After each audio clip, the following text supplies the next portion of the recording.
So who are you guys with? Hi. Oh, of course. Nice to see you guys. How are you? Good morning, America's Morning News. How are you? Hi. How are you? Whoops. So Senator Schumer said this morning on CNN that he feels Republicans are being reckless and we're headed towards a government shutdown. Can you comment on this? I agree they are being reckless. Speaker Boehner has essentially said it's my way or the highway when it comes to these negotiations. In other words, rather than taking a short time out to figure out how we're going to proceed here, he's put preconditions on that. So it appears that the Republican view is if we don't get our way immediately, we're going to shut down the government.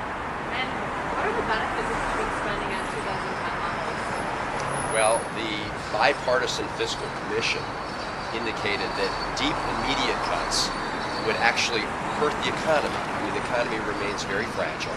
You don't want to slow it down right now. That would put more people out of work.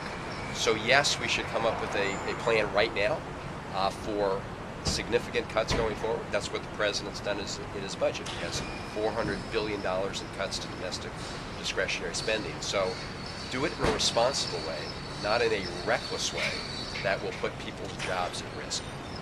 And the administration is being criticized for its inconsistency with dealing with the Middle East. Comment on this? Do you agree with those criticisms? I think that the president has handled the situation in the Middle East very well. It's obviously a very tumultuous situation. I think the way the president handled the situation in Egypt struck all the right balance, making it clear that we wanted to move to a situation where the people had more freedom of expression, where you had a democratically elected government so that the voices of the people could be heard, recognizing that the United States has some very significant interests in the region and working to protect those interests at the same time. So I think that they've struck the right tone. And sir, following up on the Middle East question, the United States vote to support Israel in the Security Council vote last week, what message does that send to the Arab world? Well, as you know, the Obama administration worked very hard with the Palestinian Authority to try and establish a statement that would make it clear how the administration wanted to move forward in this particular area. Unfortunately, they weren't able to resolve that. And then, sir, I just say on your budget question. So, what can, for example, Democrats do to help ensure that the government doesn't shut down, as it's rumored to be coming?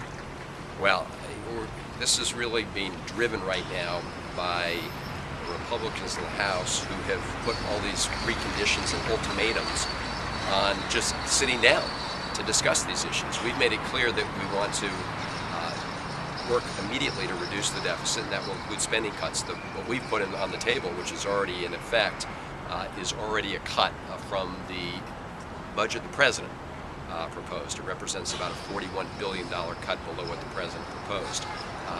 What they're saying is, unless you immediately put more out there, we're not even going to come to talk. Is there more out there? Is there more out there to be cut? Is there more out there to be cut? Well, the president's put $400 billion on the table in terms of domestic discretionary spending.